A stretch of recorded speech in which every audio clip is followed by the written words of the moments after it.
process of doing a lot of meditation and really introspective work a couple summers ago. And I was practicing self-Reiki. And Reiki is an energy healing which helps clear chakras of built up negative emotions and energies and things like that. And so I laying with my daughter, who was a year and a half at the time, and scrolling through YouTube videos at nap time, trying to find a self-Reiki video to unblock some of these negative emotions I knew that I had, and I didn't want them anymore. So I was scrolling through YouTube looking for these Reiki meditations, and this meditation by Jenna Spence kept coming up, and it was a meditation to connect with your spirit guides. Now at the time, a spirit guide was not even on my radar. Who is a spirit? I don't even know what a spirit guide is. It did not interest me at all. But what happened is my number is 3. To me, everything happens in 3s. And if I see something come up 3 times, it's an indicator to me, oh, you better pay attention to this a little bit more. So I'm scrolling through YouTube trying to find a Reiki meditation, and this meditation by Jenna Spence pulled up 3 times. And I thought, uh-oh, I really don't have a choice right now. This is something I need to pay attention to. So I put the earbuds in and I listened to it. It's about a half an hour long. Excuse me. So there's this part in there where you can ask your spirit guide any question you want. And I thought, oh, well, if I'm going to do this, we're going to go big or go home. So I asked this energy, or this guide, I guess, what is my purpose in life? And I was absolutely shocked when I got a response. And the energy that I felt was from a male party. And it said, ask Fred Edish. Fred was a coworker of mine. And he moved to Missouri. We stay in contact. We see each other a couple times a year. But why would Fred Edish know what my purpose in life is? Like, who? What? So I finished the meditation and I kind of processed everything that had just occurred, and I was still in shock. A, that this energy even gave me an ounce of something to go on. And B, why Fred? I just don't get it. So I started messaging Fred, text message, and I said, Fred, please don't institutionalize me. I'm okay, I promise. He said, but I did this meditation earlier today, and a male energy came forward, and I believe that this male energy that came forward is the spirit of your deceased son, Abraham, because Fred and his family experienced a stillbirth. Abraham was stillborn, and he would be about 21 years old right now. And so I said, I believe this is the spirit of Abraham. And so what happened is, throughout the next couple of weeks, Fred's like, no, I'm sorry, I don't have a clue what your purpose in life is. But what happened is, throughout the next couple of weeks, this energy, Spirit Fred is what I call him now, stayed with me. And he kept saying things like, I can't believe you guys haven't figured this out yet. You're totally overlooking this. This is so obvious. You guys are just missing it. And he was kind of taunting us in a way, like, you guys are not getting it. So, about 2 weeks into it then, Fred, Earthside Fred, sent me a message and he said, I know what it is. I know exactly what it is. And I was sitting in the chair, I remember it clear as day, sitting in the chair at about 10:30 in the morning with my daughter. We were watching cartoons. And I read his message. And I replied, well, please share. Come on.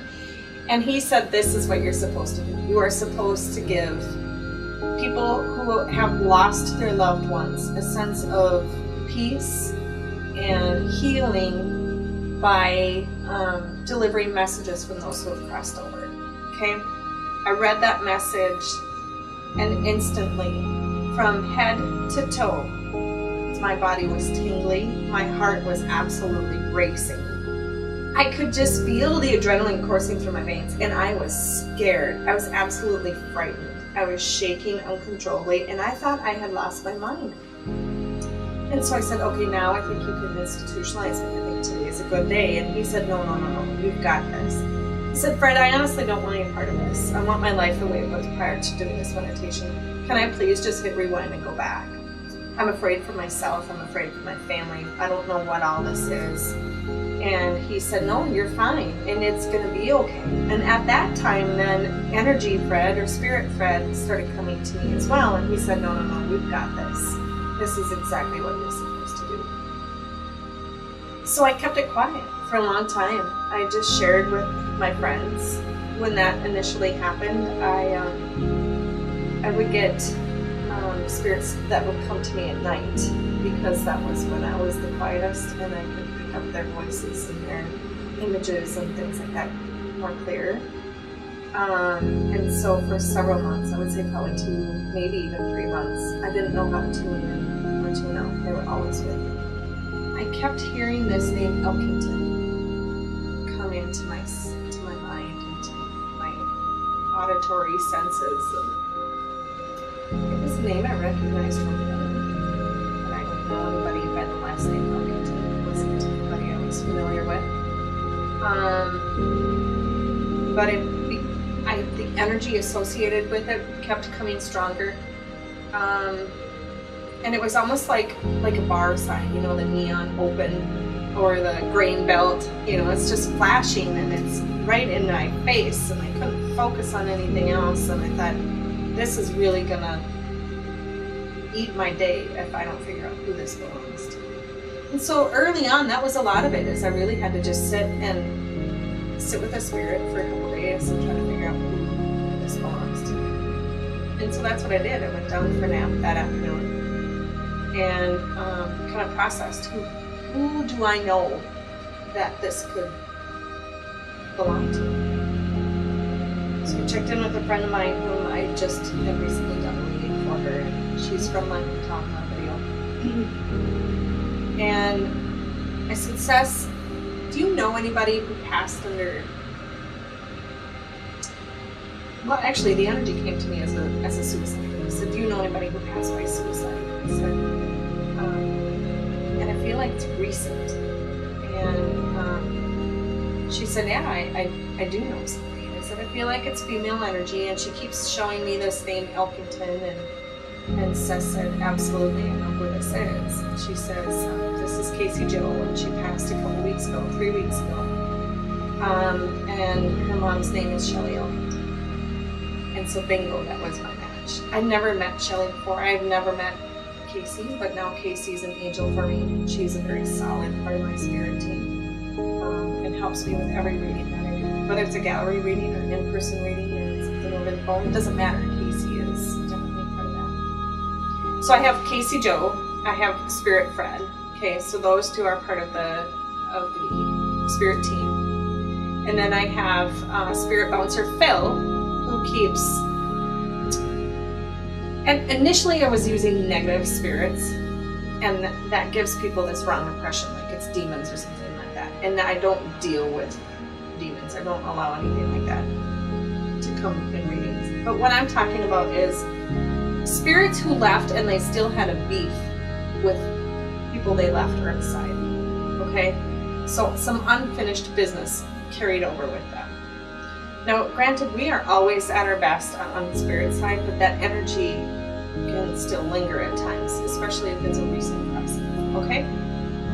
There's a transition period where we get rid of all those negative things. And so this person had crossed and carried some negative beef over with them, okay?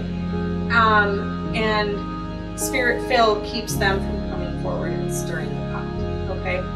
So typically if Spirit Phil has stopped somebody, a spirit, I'll be able to sense whether they're male or female. And I might be able to get an idea of what they look like. Are they short, curly gray hair, or are they male with dark slick back hair, things like that. But anything outside of that, Spirit Phil will not let them come forward. I won't get any messages from them. So I have Casey Joe, I have Spirit Fred, I have Spirit Bouncer Phil, and then I have Chris. And Chris is the brother of a friend of mine, and he is actually one who came to me at night when this first all started, and he kept repeating Mandy, Mandy, Mandy. It's like I was going mad, like Mandy, I don't know Mandy. And then it hit me. I woke up one morning and I'm like, oh, Mandy. So I said, do you know anybody who passed in a motorcycle accident? No, but my brother passed in a car versus train accident. Wabamo. So this is her brother. So Chris is with me all the time. All of these spirits are a part of my spirit team and are present during every reading.